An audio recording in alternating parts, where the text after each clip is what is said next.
Be well. Thank you. And still ahead, inside Mariupol, a city that has seen some of the war's worst destruction.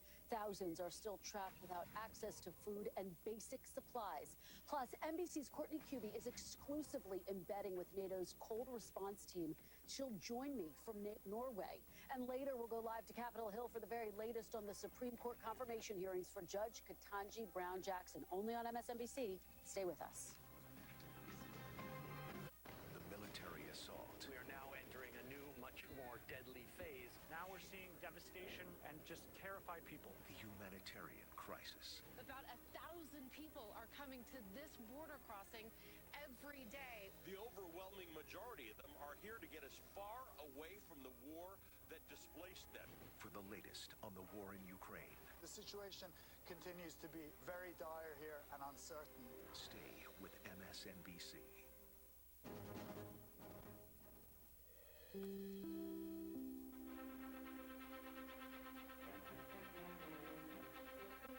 This is an NBC News special report.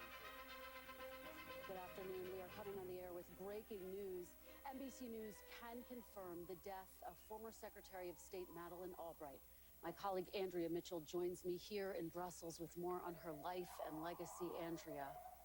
Well, it's extraordinary. Of course, the first woman to serve as the U.S. Secretary of State, Madeleine Albright, a friend, someone I covered for decades, has died. She was 84 years old. Madeleine Albright came to America as a child in 1948 from Czechoslovakia, now the Czech Republic. She went on to serve as a Senate aide and, of course, UN ambassador at the National Security Council, but then President Clinton nominated her to be the U.S. ambassador to the UN and then the Secretary of State. In 2012, Barack Obama awarded her the Presidential Medal of Freedom. Let's take a look back at her remarkable life. I, Madeleine Corbell Albright. By the time Madeleine Albright became Secretary of State, she had already raised a family and had a full career. But this second act, becoming the country's first female Secretary of State in 1997, was historic. This is a dream come true. Actually, a dream I never thought I could have, and I feel great. Working to shape seminal moments in world history, Albright's immigrant status informed her approach.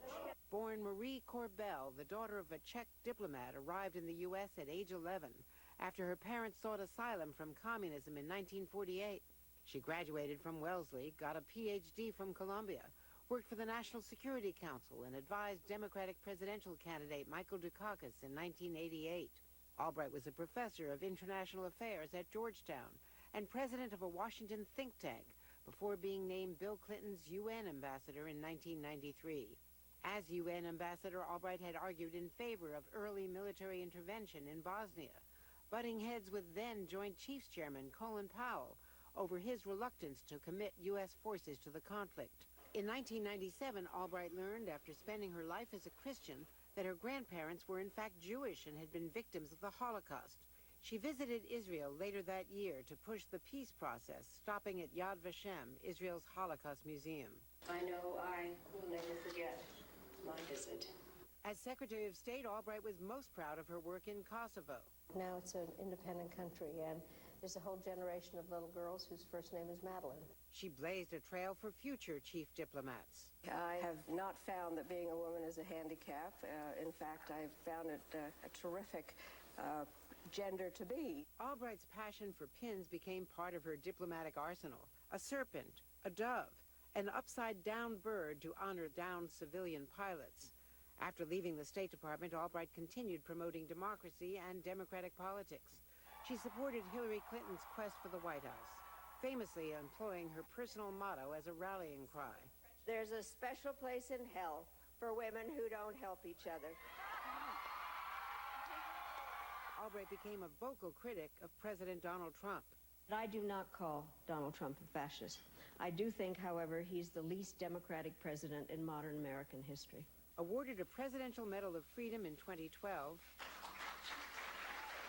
Albright considered herself first and foremost a grateful American. And the family has said, the family of Madeleine Albright has said that they are heartbroken to announce her death. She was the 64th Secretary of State, of course, the first woman, as they say, to hold that position. The cause, they say, was cancer. She was surrounded by family and friends, and they say they have lost a loving mother, grandmother, sister, aunt, and friend. And Andrea, people around the world will be heartbroken to learn this news. Here we are in Brussels ahead of this emergency NATO summit that will take place tomorrow against the backdrop of the war in Ukraine. She had attended the NATO summit more than 10 times, and in fact, she wrote an op-ed about the war in Ukraine the day before it began. She did, and she recalled the first time she met Vladimir Putin, and she wrote in her diary that night that his eyes were cold and almost reptilian. She had sized him up from the beginning. Of course, it's the terrible tragedy, the irony is that she escaped from, of course, the communist Czechoslovakia of her youth, but she also was a refugee from the Holocaust, from the war, from World War II. She did not know that her parentage, her grandparents had been Jewish until 1997, when she became Secretary of State. But she actually was a refugee during World War II and then came to the United States. Andrea, thank you for helping us remember her life, everything that she accomplished, and the trail that she blazed. Thank you. And that concludes this special report. We will have more coverage on MSNBC and NBC Nightly News. Good afternoon.